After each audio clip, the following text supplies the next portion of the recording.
Hi everyone, welcome to my channel. ఈరోజు మనం ఎంతో టేస్టీ అయిన గ్రీన్ చికెన్ తయారు చేసుకుందామండి.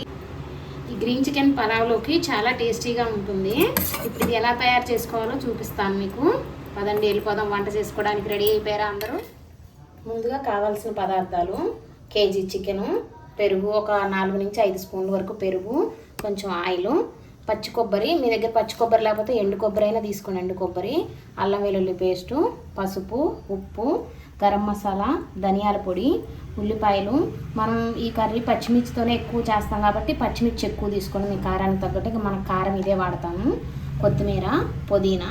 దీనికి చిన్న మసాలా తయారు చేసుకోవాలండి. ఆ మసాలా కోసం గసగసాలు, లవంగాలు, దాల్చిన చెక్క, యాలకులు ఇవి రెడీగా పెట్టుకోవాలండి. ఇవన్నీ ఇప్పుడు మసాలా ప్రిపేర్ చేసుకోవాలండి. దానికోసం పచ్చిమిర్చి ఈ కారానికి తగ్గట్టుగా వేసుకోండి. గసగసాలు, లవంగాలు, దాల్చిన చెక్క, యాలుక్కాయలు ఇవి కూడా వేసేయాలి. కొబ్బరి, ఇది సగం చెప్ప కొబ్బరి తీసుకున్నాను నేను. ఇప్పుడు వీటిని మెత్తగా మిక్సీ పట్టుకోవాలి.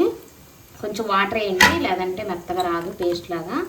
కొంచెం వాటర్ వేసి మిక్సీ పట్టుకుందాం. మసాలా ఇలా మెత్తగా రుబ్బానండి. ఇలా మెత్తగా ఉండాలి. ఇంకా ఆయిల్ వేసుకుందాం. ఆయిల్ హీట్ అయింది. ఇప్పుడు ఉల్లిపాయలు వేసుకుందాం.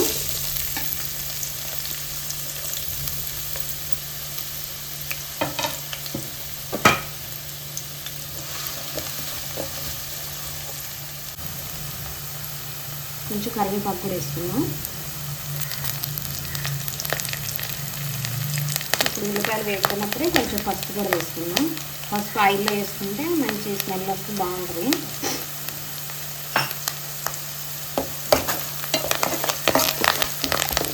ఉల్లిపాయలు ఫ్రై అయ్యాయి కదా, అల్లం వెల్లుల్లి పేస్ట్ వేసుకుందాం. చిన్న స్పూన్ అనండి, ఒక 2 స్పూన్లు వేసాను. ఇప్పుడు మనం మసాలా అంతా పట్టుకున్నాం కదా, ఈ మసాలా వేసేసుకుందాం.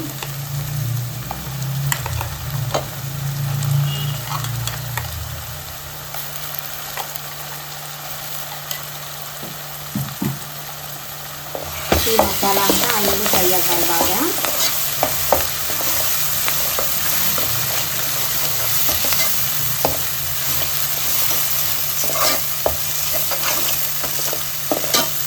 కొంచెం సిమ్లో పెట్టేసి వేయించుకుందాం. కొబ్బరి కదా, అడుగంటిది తొందరగా మాడిపోతుంది. సిమ్లో పెట్టేసి ఇది బాగా ఫ్రై అవ్వాలి.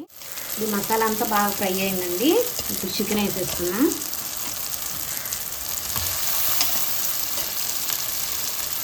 దీంట్లో మనం రెడ్ చిల్లీ పౌడర్ వాడము, ఓన్లీ గ్రీన్ చిల్లీసే. కారానికి తగ్గట్టు ముందుగానే అవే వేసేసుకోండి.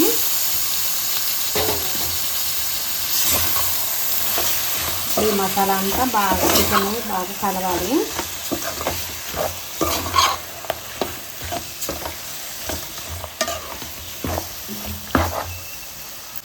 ఇప్పుడే కర్రీకి సరిపోను ఉప్పు కూడా వేసేసుకున్నాం. కొంచెం తక్కువ వేసుకోండి, తర్వాత చూసి మళ్ళీ వేసుకోవచ్చు.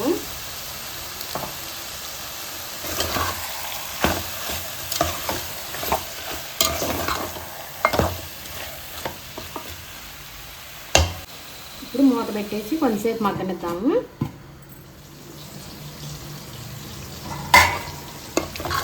ఇలా చికెన్లోంచి కొంచెం కొంచెం వాటర్ వస్తున్నాయి. మధ్య మధ్యలో కలపండి. మళ్ళీ మూత పెట్టేసేద్దాం.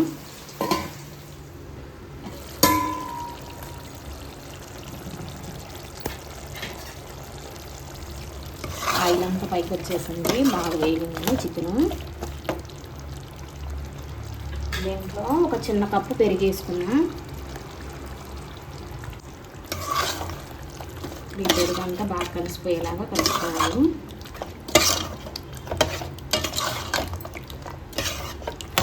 ఇప్పుడే ఉప్పు కూడా చెక్ చేసుకోండి సరిపోయిందో లేదో.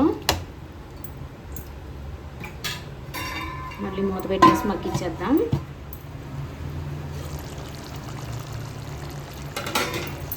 బాగా పైకి తేలింది. వాటర్ పడితే వేసుకోండి, లేదంటే ఆ పెరుగు వేసాం కదా, పెరుగుతోనే వాటర్ వస్తే సరిపోద్ది. కొంచెం ధనియాల పొడి,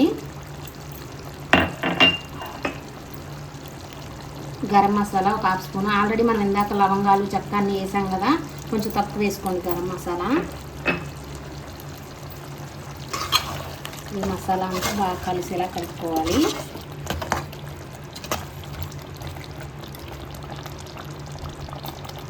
ఇప్పుడు ముక్కంతా ఉడికే వరకు కొంచెంసేపు చూడండి, ఉడకపోతే అప్పుడు కొంచెం వాటర్ వేసుకోండి. మూత పెట్టేసేద్దాం. కూర దగ్గరగా వచ్చేసింది. ఇప్పుడు కొంచెం కొత్తిమీర వేసుకుందాం. మీకు కొంచెం గ్రేవీ కావాలంటే ఇలా ఉంచుకోండి. కొంచెం దగ్గరగా ఇంకా బాగా గట్టిగా కూర ఉండాలనుకుంటే ఇంకొంచెం ఉడికించండి. నాకైతే ముక్క మెత్తగా ఉడికిపోయింది. మీరు బిర్యానీ, పలావు, అన్నం అన్నిట్లో కలుపుకోవడానికి కొంచెం ఇలా గ్రేవీ ఉండాలి. చపాతీలకు కూడా ఇలా చేసుకుంటేనే బాగుంటుంది కూర. కర్రీ రెడీ అయిందని చూద్దాం. ఉడికిపోయింది. కూర కూడా అంతా దగ్గరకు వచ్చేసింది. గ్యాస్ ఆఫ్ చేసేద్దాం. అంతేనండి, కూర రెడీ అయిపోయింది. మీరు కూడా ట్రై చేయండి. ఎలా వచ్చిందో నాకు కామెంట్లో చెప్పండి. కానీ కర్రీ చాలా టేస్టీగా ఉంటుందండి. పిల్లలు ఒక్కసారి మీరు చేసి పెట్టారంటే మళ్ళీ తర్వాత పద్దాక ఇదే చేయమని అడుగుతారు మీకు ఇలాగే.